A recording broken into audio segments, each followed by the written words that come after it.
तो अब जो परमैन और रोबोट की जो डेमन आर्मी थी वो दोनों एक दूसरे के सामने खड़ी थी और जो लड़ाई था वो स्टार्ट होने वाला था। तो वही परमैन रोबोट को कहता है कि अपने चारों ओर देखने के लिए। तो जब रोबोट चारों ओर देखता है तो वो देखता है कि वो पूरी परमैन आर्मी से घिरा हुआ है और जो जिसे उन लोगों ने उससे पकड़ा था उसे भी वो लोग बर्डमैन सब रिहा कर चुके थे। तो अब जो था रोबोट के एक ही इशारे पे, जब रोबोट को जब बहुत ज़्यादा गुस्सा आ जाता है तो एक ही इशारे पे जो रहता है वो उसकी जो डेमन आर्मी रहती है वो अटैक कर देती है। और अब जो था बहुत ही भयंकर सीन हो चुका था क्योंकि जो परमैन आर्मी और डेमन आर्मी के बीच में बहुत बड़ा लड़ाई स्टार्ट हो गया था। और इसमें जो डेमन आर्मी थी वो लगभग जीत ही रही थी क्योंकि वो नंबर्स में और पावर में दोनों में परमैन आर्मी से ज़्यादा ताकतवर थे। उसके सेना में जितने भी बंदे थे, जितने भी पूरे प्लैनेट के मतलब जानवरों को मतलब लेकर वो आ गया था और बहुत ही भयंकर वाला युद्ध स्टार्ट हो गया था। और उनके पास टेक्नोलॉजी भी परमैन के हिसाब से थोड़ी सी ज़्यादा टाइप की थी इसलिए। और जिसमें सबसे ज़्यादा ताकतवर था वो था रोबोट अकेले, क्योंकि रोबोट के पास एक तो उसकी डेमन पावर और प्लस उसके पास उसका परमैन का सेट था, उसके मित्सो का परमैन का सेट था। तो ये सब लड़ाई बहुत ही भयंकर वाला चल रहा रहता है, जहाँ पर बर्डमैन जो रहते हैं वो तो अपने पावर की मदद से बाकी लोगों को मार रहे रहते हैं, और लेकिन जो परमैन रहता है वो सीधा रोबोट से लड़ने के लिए चला जाता है। लेकिन रोबोट इतना ज़्यादा ताकतवर रहता है कि वो परमैन को बहुत बुरी तरह से मारता है। और उसी को बचाने के चक्कर में जब पाको उधर लड़ रही रहती है तो वो देखती है कि परमैन इतना ज़्यादा मार खा रहा है, तो वो उसे बचाने के लिए जाती है। लेकिन जैसे ही पाको जाती है और उससे भिड़ती है तो रोबोट उसे भी बहुत बुरी तरह से मारता है, क्योंकि एक तो रोबोट के अंदर एक तो शैतानी पावर और दूसरा उसके अंदर ये आग था कि उसे सुमीरे को मारना है ताकि मित्सो को दर्द हो सके, कि उसे भी वैसा फील हो जैसा उसे हुआ था उस दिन। तो यही लड़ाई चल रहा था। तो जब सुमीरे को बहुत तरह से मारता है तो सुमीरे बेहोश हो जाती है और गिरने लगती है। तो उसी टाइम परमैन उसे पकड़ लेता है। तभी रोबोट मौका देखता है और उन्हें आता है कि अब तो वो उसे जान से मार ही देगा, क्योंकि परमैन के पास अब लेवल 1 का ही सेट था ना, इसलिए। तो और रोबोट के पास उसकी डेमन पावर और परमैन सेट दोनों था। तो जब वो आता है इसे मारने के लिए तो तभी होता है कि बूबी और पायान दोनों आ जाते हैं और उसे मतलब मारने लगते हैं। लेकिन फिर भी वो तो भी उसके सामने नहीं टिक पाते।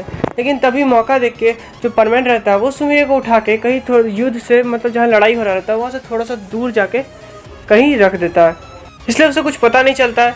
तो जो परमैन रहता है वो अपने मन में ही कहता है कि इसे हम तो बिल्कुल भी नहीं हरा सकते, हम क्या पूरी परमैन आर्मी मुझे लगता है कि इसे नहीं हरा सकती, इसको मुझे लगता है किसी और तरीके से करना होगा। तो हमें सीन दिखाता है जहाँ पर परमैन लड़ाई छोड़ के भाग जाता है। तो यहाँ पर जो अब बर्डमैन थे वो अब लड़ाई करने लगते, मतलब लड़ाई कर रहे थे अपना, क्योंकि अब तो जो डेमन आर्मी थी वो तो परमैन आर्मी के ऊपर बहुत ज़्यादा भारी पड़ रही थी। तो यहाँ पर परमैन भी अब कहीं चला गया था, हमें ये नहीं बताया गया था कि किधर गया था। और यहाँ जितने भी परमैन लोग सोल्जर्स थे वो सब बहुत बड़ी संख्या में मारे जा रहे थे।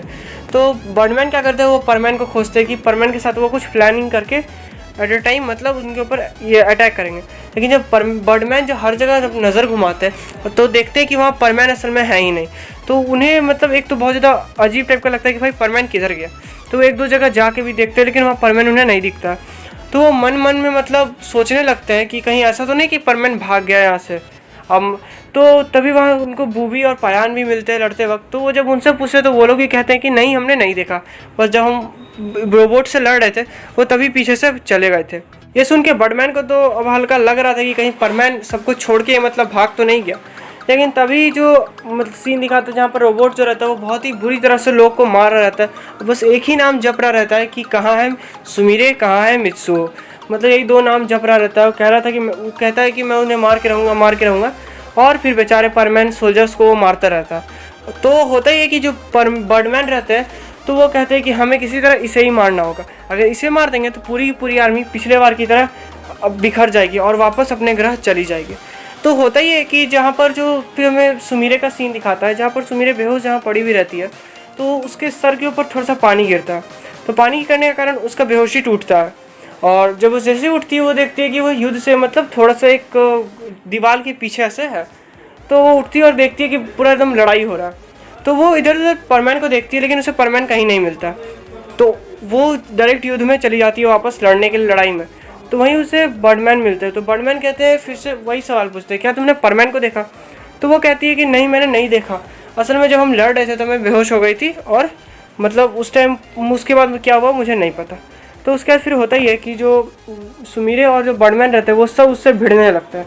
लेकिन जो मैंने कहा ना कि रोबोट बहुत ज़्यादा ही ताकतवर था, तो वो लोग भी उसके सामने मतलब चारों मिलके बर्डमैन, सुमीरे, ये सब भी उसके सामने टिक नहीं पा रहे थे। तो सुमीरे का क्या करता कि एक तो उसको सुमीरे से बदला लेना था, तो सुमीरे को ही ज़्यादा टारगेट करता हो और बहुत मार मारता है सुमीरे को भी, और सुमीरे को भी बहुत ज़्यादा चोट लगा हुआ रहता है, और बर्डमैन और पायन बूबी को भी मार के उधर फेंक देता है। तो तभी होता ही है कि जब जैसे ही वो बढ़ता है आगे कि अब तो वो उसे मतलब सुमीरे को मार ही देगा, तभी तक में उधर से एक आवाज़ आती है, वो परमैन की रहती है, और वो परमैन कहता है कि ये लो, तुम इसी के लिए ना इतना ज़्यादा झगड़ा कर रहे हो। तो और वो यूकी की बॉडी लेकर आ जाता है, जो कि मास्क वास्क अभी भी पहनी हुई रहती है एकदम पूरा, और मतलब बेहोश ही रहती है। तो जैसे ही वो जो डीमन मतलब जो रोबोट रहता है वो जैसे ही यूकी को देखता है तो वो अचानक चिल्लाने लगता है, अपना सर पकड़ के बहुत ज़ोर से चिल्लाने लगता है, अपना इधर उधर सर पटकने लगता है। और तभी हमें सीन दिखाता है जहाँ पर उसका पूरा बॉडी फटने लगता है और अंदर से रोबोट बाहर आता है, अच्छा वाला। लेकिन जो लावा रहता है उसको बार बार कवर कर रहा रहता है, और उसके बाद जो हुआ उसे देखने के बाद सबकी आंखें दंग रह गई।